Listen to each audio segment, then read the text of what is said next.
Intimate Encounters here, and you're here with Samantha and Adam. And we're joined by a very special guest, one of my oldest friends. Her name is Roxanne, and she works in the field of sexual health, and she is joining us from Canada. We're going to be talking about consent today. It's a very big topic. I'm just going to start by letting her tell us a bit more about what she does and a general introduction. So take it away, Roxanne. Yeah, awesome. Thanks, Sam, and thanks, Adam. It's awesome to be here.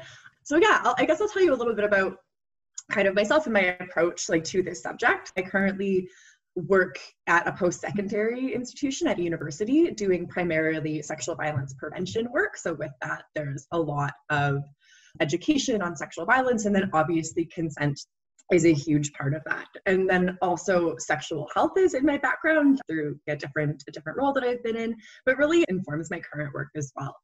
And I guess one other thing that's important of my background that I bring also is in gender studies. So I have a master's and an undergrad in gender studies, and kind of feminist ways of thinking and feminist ways of exploring topics like consent and sex and relationships and intimacies are really, really fundamental to kind of my growth in my knowledge. A lot of the consent education I do is we start by talking about consent as it's defined by law. And in Canada, we have one of the most progressive sets of laws around consent. It talks really specifically about things like someone can't consent if they're impaired by drugs or alcohol. It talks really specifically about how there's no such thing as implied consent. Consent has to be enthusiastically expressed, things like that. But at the same time that I'm talking about the law and teaching this law, I think that our approach to consent needs to be a much broader philosophy of care and of respect. Because first, not breaking the law, pretty low bar in terms of why we would want to practice consent. But I also think when we're working towards creating a consent culture, this is a term that's often used in my field, what would it mean if everyone's desires, wants, boundaries, pleasure was honored and respected with the same equality as everyone else's? And what tools do we need to get there? So that's kind of like my approach or my quest in this work, I guess. For sure. That's absolutely awesome. And I think especially when you're talking about consent culture, as a traveler, consent laws are different no matter where you go in the world. Mm-hmm. So being able to spread this kind of culture to these different cultures, to different places is incredibly important. Mm. And really understanding that in Canada, as the progressive leaders of laws, it's still such a low bar. We shouldn't be aiming to hit this. We should be jumping over. We shouldn't be making leaps and bounds in this. But yeah, we need to understand more. So yeah, I think it would be interesting to go over what is seen as the bare minimum, because I think a lot of people might have different ideas of what this minimum bar is. How do you approach this? So consent, it's an agreement, it's a yes to do something. And we consent all the time, right? Whether in non-sexual situations. And oftentimes, you'll probably notice throughout this conversation, I often talk about consent in non-sexual situations because I think they're really instructive for the ways that we often intuitively give consent. So I just want to flag that, and I'll probably come back to it a lot. But kind of in addition to that basic definition, there's a lot of things to take into account. So first, consent has to be voluntary. If someone's saying yes to sex or to any kind of sexual act, it's because they really want to, and that's freely given. And it's not a yes that's been coerced or forced out of them. And I think we can imagine, or might have experienced even, this could look like a partnership or a dating relationship where one partner is like, you just must think I'm so horrible and ugly. You don't really want me, and you're going to break up with me, and emotionally manipulate that person. So often a lot of sexual violence, a lot of sexual assault actually does happen within dating relationships, even though our narrative is still like, the stranger in the bushes is coming for us all. Stranger assaults do happen, but it's in Canada anyways, it's only about 15% of assaults are strangers. But yeah, so voluntary, there's no guilt, there's no pressure, there's no threats. Think of the ways that someone with a position of power can weaponize that against other people. So classic example, Harvey Weinstein using a ton of power, whether it's explicit or implied, of ending women's careers if they wouldn't give in to what he wanted, and then forcing himself anyways. So, sorry, a lot of this conversation is really grim. So, and I want to just stop and name that for people who are watching too, that as we're talking about consent and talking about sexual violence potentially as part of that, just that this can be a heavy conversation, and it's okay to take breaks and just to like honor whatever kinds of feelings might be coming up, because it can bring up like unexpected and difficult feelings sometimes. So prioritize your self-care. Definitely. Yeah, so consent is voluntary is one part of the bar. Do you want me to kind of go through all the parts of the bar, or do you want to stop and talk about them as we go along? I wouldn't mind stopping and talking about them and coming up with some examples and personal stories. Yeah, totally. Because I've noticed a lot if a guy is trying something with me and then I'll be like, no, I'm not interested. Oh, come on, are you sure?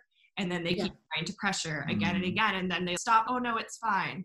Oh, no, I won't do anything. And okay, cool. Then we're good. We can chill here. And then all of a sudden we start talking more. And they're like, oh, now this is definitely an invitation that she wants me to know. That's not an invitation just because we are continuing to talk or be in the same room or because I'm naked. Just because I'm naked doesn't mean that it's an invitation. That's not yes. When I say no, it doesn't mean you can keep going and keep asking. Absolutely. Yeah, no is a complete sentence, full stop. And I think a lot of this has to do with our culture, and specifically around heterosexuality. Men are taught that no means try harder. And then eventually you'll like get the girl. And then for people who are of any gender who have said no to something, and then that no is disrespected and disregarded, people will give in because maybe they're feeling unsafe. Will this escalate to a point where I'm physically forced? I just want this to stop. Giving in order to preserve your safety and well-being. And after your boundaries have been disregarded, that's not a yes, that's willingly given, right? Yeah. Okay. On that topic then, I would say, so yeah, it's definitely clear if you say no, it isn't an invitation to move on. How would you then give that invitation if you do change your mind? Is it okay to make a move again, if at all? One way I would answer your question is by thinking about the broader consent conversations that we're ideally having or working towards having. And I know this isn't the reality, but ideally we've had conversations about consent before we're in that moment with someone. I know that's far from our cultural norm for a lot of reasons. Think of all the Hollywood movies where there's total silence or full-on fighting, and all of a sudden they're having passionate, romantic, super pleasurable sex without uttering a word, right? That's our cultural standard, and we need to tear that the fuck down because it's so harmful. Before we're in a sexual situation with someone, there's an opportunity to have conversations. Hey, I would really like to be intimate with you, or when things are getting started, just checking in. Is there anything you're not comfortable with? Or I would really like to do X to you. Is that something you're game for? And then if they say no, then say, okay, perfect. Thanks for telling me. I would never want to make you uncomfortable. I like to try to give people scripts, but out of context, they sound super awkward. So I just want to name that. But yeah, if someone's withdrawn their consent, it seems like maybe things have changed. Just invite a chance to take a break, to slow down. Often it's really hard to say no. And people often say no without actually using the words no. But if someone said no, that's probably been pretty difficult for them. They might be activated in terms of like their nervous system. They might be feeling anxious. So that's a good chance to just check in and say, are you okay to continue? Do you want grab a glass of water? And then to check in, cool, like, so we won't do that. Is there anything else that you're not comfortable with? Get that feedback. And then, yeah, I think it would be context dependent. If it was appropriate within the same sexual encounter to try that again, I would err towards no and letting them initiate it if they did. And you could even say that, right? Saying if that is ever something you want to explore, I'm so super open to that, but absolutely no pressure. I'm so comfortable with whatever your boundaries are. Mm-hmm. You'll notice, again, a lot of verbal communication, right? If our goal is for our sexual experiences, for everyone to come out, not just not having their boundaries violated, but actually having had a fucking great time, then talking about it is so key. For sure. Does that, you look like you still have questions, Adam, and yeah, or like you're thinking. Tell me about the wheels that are turning. I don't know. I guess I kind of feel like I've like fucked up a bit in the past, really. And I don't think I've ever gone super, I obviously haven't had sex with anyone without their consent, but I feel like there have been times where I have been a bit pushy for whatever reason, I do definitely regret that now, and I feel like I have made mistakes. For sure. To be honest, I'd be surprised if most guys haven't as well.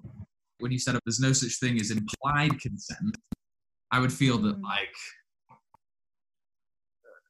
most of the time I've had sex, it's been like, I wouldn't say there's been tension, like, no, stop it or anything. There's never, I wouldn't say I've ever had a conversation where we've sat down and said, is this okay? Are we both 100% cool with this in the moment? And I feel like that should probably change, but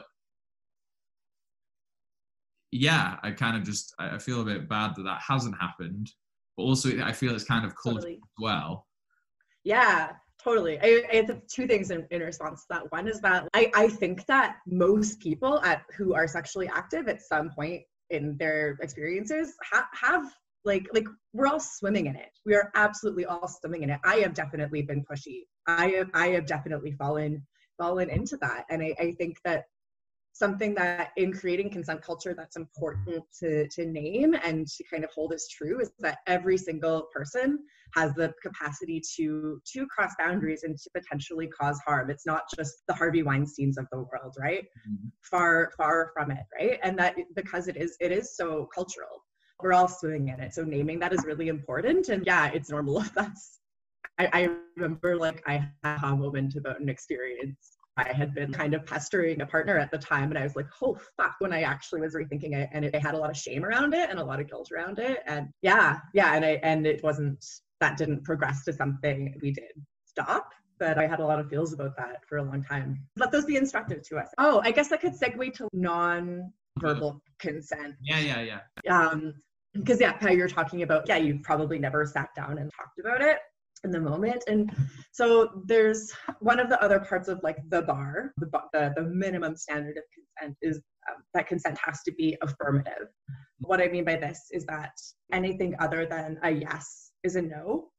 And yes is something that's clearly communicated, potentially through words, but also through body language, right? So we can think, what does it look like when someone is super into an experience and like they want what's happening to be happening? There's going to be moving towards the person, a reciprocity of what's happening, different noises. So we know what consent looks like, but what does non-consent look like? Because something that survivors or victims of sexual violence sometimes hear, why didn't you fight back? Or are you sure you said no? Maybe you should have said no more clearly. The reality is that there are these super direct ways of saying no, and sometimes that's what non-consent sounds like, but there's also all these indirect ways, right?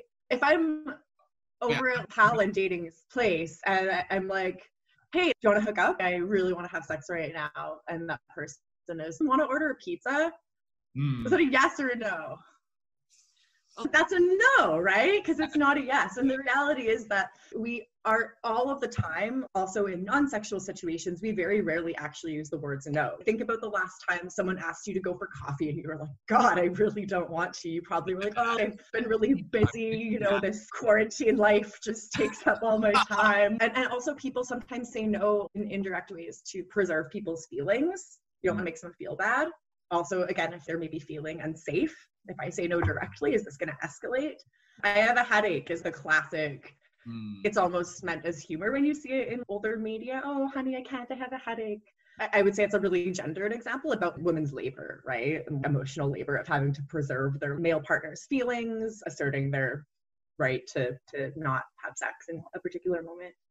But moving into kind of physical ways that we show non-consent, something that's important to name is that the experience of someone violating your sexual boundaries is often experienced as a trauma. And in the moment, it's often your stress response that goes into effect. So flight, fight, or freeze, which we often don't talk about that third one.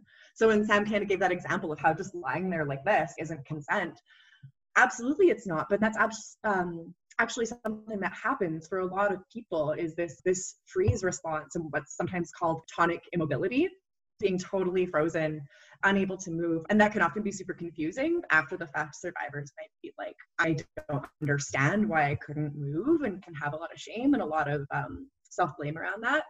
But if we flip it back onto the person anyone who cared about what the other person wanted in a sexual situation, see that freezing up and take that as a sign to stop, check in, make sure that person was okay, not to keep going.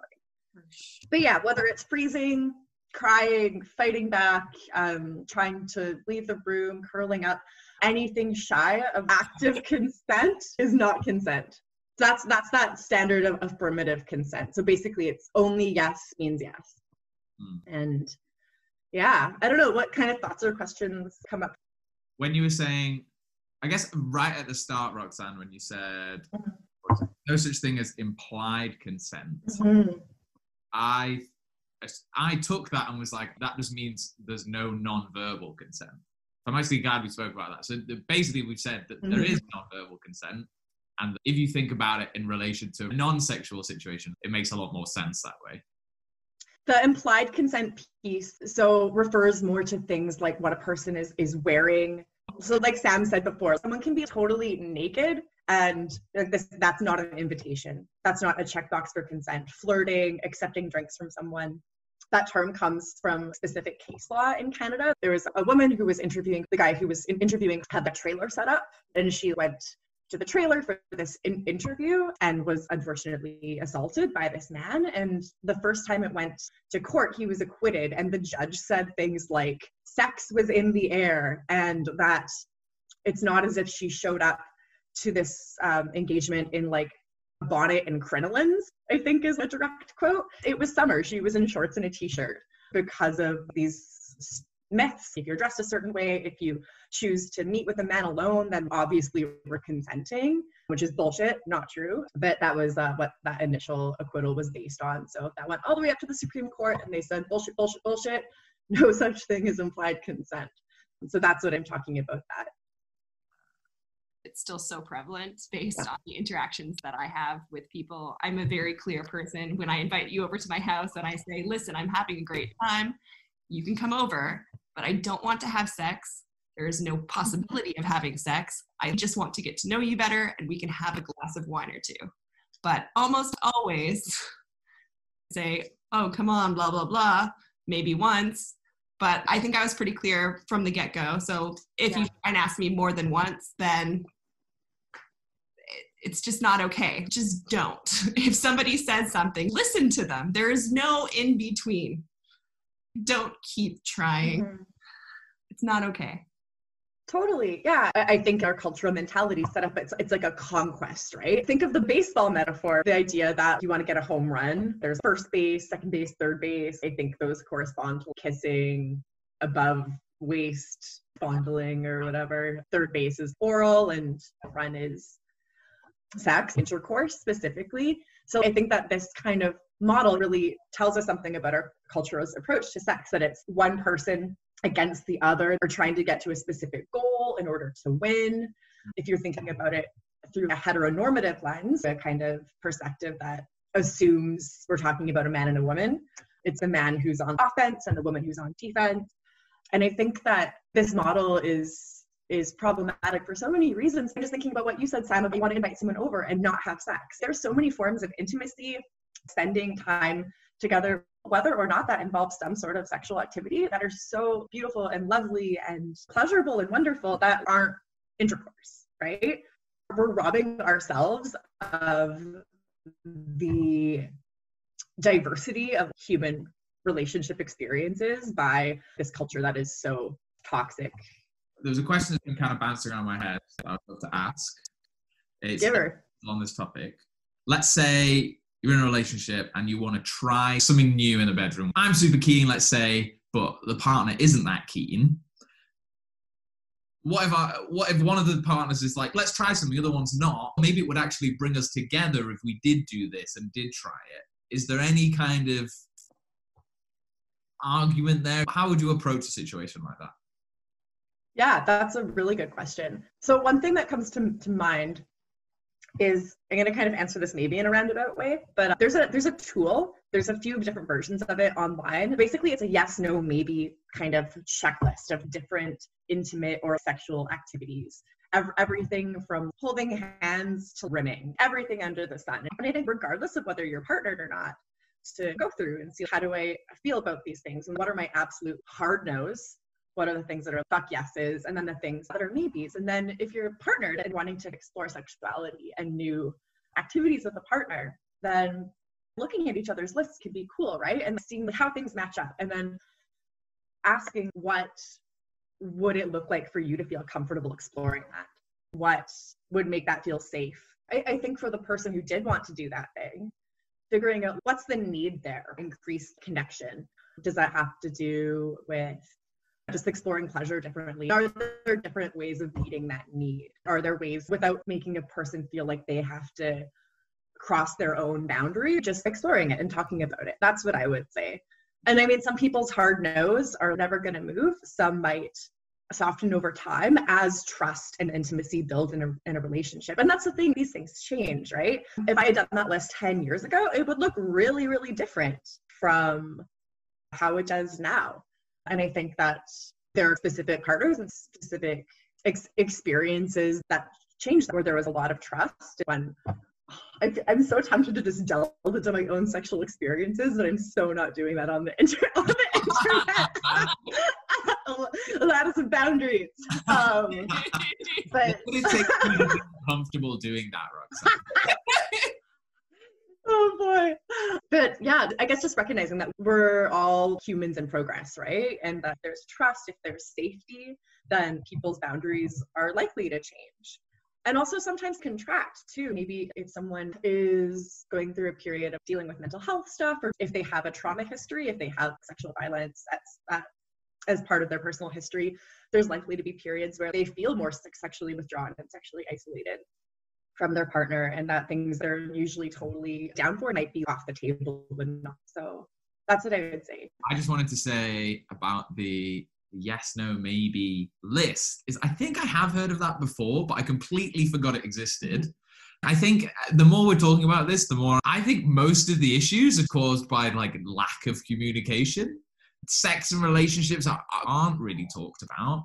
And I definitely feel as a guy, the pressure to sleep with this girl and you need to, and like, and if, it's meaningless if you didn't, and these weird things where if you actually look at them, it seems like making a list and yeah, this is a maybe for me, but God, no, I would absolutely hate this. Then I can be like, well, why don't we try this maybe thing then? And that would be cool. Because really in the situation I said was like deeper connection or better sexual experiences. So if there's a list of things that you're open to trying, then like, go for it. So yeah, that's kind of an easy way to do it.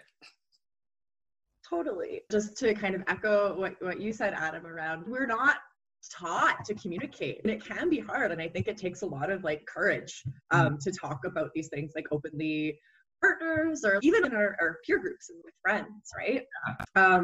Sex education is in schools typically focused on like reproductive organs and processes. I do think that there's a place for that, and that's important, but we should be teaching children in age-appropriate ways about boundaries and consent, and then later on about pleasure and all these things that we're talking about.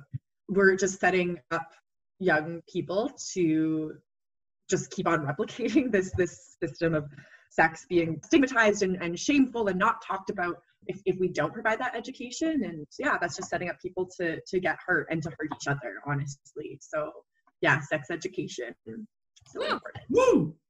Woo! Doing. Yeah. What we're doing here. Which is why we started. Yeah, literally. And it's crazy how people, they're ashamed to talk about sex on a public scale fair. But yeah, I don't even know if they would feel comfortable talking a one-on-one basis with me. I have been told that I share too much about sex and topics like this, but I think that it's really important for more people to talk about it. And even if it is maybe a little bit jarring for some people, I guess, I don't know, am I maybe breaking people's consent by talking about it? Topics related to sex, if that's making someone uncomfortable, that's not ideal. That is violating that person's boundaries. If we're perceiving discomfort from someone else, then we should respond to that. But at the same time, like recognizing that in general, talking about this, that like we have the right to talk about our own sexualities and to kind of put that out there on platforms like this for others. I actually want to follow up on that as well. Yeah. I think that's an really interesting point, Sam, in like how much you should share, whether it's private between you two, what anything has happened. If you do have a sexual experience with someone and you share it without them saying, want you to tell people, what do we think about that? That's a great question, because I think that sharing private information about a sexual experience between yourself and another person, not ideal, right? Especially if it's identifying that person. I think at its worst, we can think about locker room talk, right? And the idea of talking about the details of a sexual encounter with someone from this place of often wanting to brag or boast about it, that's like pretty toxic, and it really feeds into that kind of sex as conquest mentality. That said, I also think there's a place to talk about sexual experiences, but coming from that place of care and respecting the privacy of others. I actually think that's really important. And I can think of lots of experiences with my girlfriends, specifically debriefing sexual experiences, right? Yeah. I think that's a super important thing to do. I think those things are quite different from each other, and that there's going to be shades in between. Okay. Yeah. So to clarify, you'd say that if it's ragging or trying to kind of be like, look at me, I'm so cool, then that's probably not okay. But okay, if it's a debrief, I don't know. Because, okay, I guess the point is it okay to share that you've slept with someone? Is that the question? Because what if they don't want people to find out? What if they don't want to, especially I think for some people, you know, they don't want to be talked about. I think there's also an argument to be said that I was thinking while she was saying that by openly talking and sharing everything in a way that kind of makes everything more normal, but then you can't then go around and, oh, she's fucked him and he's fucked her and I fucked this person, blah, blah, and that's what they did last night and I know this and this and that. Like, there is some kind of line somewhere, but I think there is definitely an argument to say the more you talk about it, the more normalized it becomes. And then I think the more natural you can get to talking about sex, but then, and therefore there's probably going to be more consent and more communication. This will be positive, but yeah, I don't know. I know that wasn't really a question, but. See, it's easy. No. See, you're doing it too. I think that, I think I hear what you're asking, and I think we can talk openly about sex without violating people's privacy, that we can talk about our sexual experiences and our experiences without necessarily like naming people and naming specific details about them. And yeah, that's my general principle to follow, and thinking about, are we sharing experiences that involve other people in a way that upholds their dignity and is coming from a place of like care and concern for their well-being, which includes privacy, I would say is part of well-being. Okay, would it be upholding their dignity if you were saying that someone was really good in bed? I think it depends on the context. Mm. Yeah, I think it depends on the context. And also like who you're sharing it with, right? Like if you're sharing with your bestie who you know isn't gonna go like sharing those details with someone else. I think most of us have people in our life who we confide in and might share more details than we would with others. That's one thing versus like going on like, I don't know, Instagram, just making a story about it. I don't think people do that. But, I'm trying to think if there's any.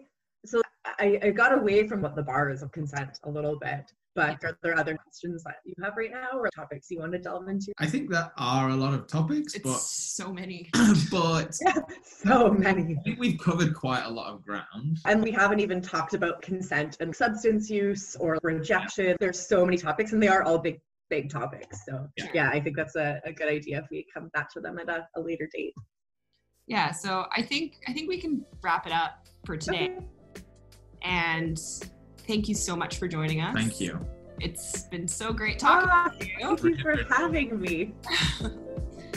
I love talking about this stuff. We're all living it and figuring it out, and so it's nice to have a platform to just have open conversation and frank conversation. I think it's really needed. So thanks for creating this platform. Awesome. Sweet. Thank you so much for joining us. Thank you for listening if you've made it this far. I definitely look forward to having Roxanne back again. see you in the next episode. Bye. Bye.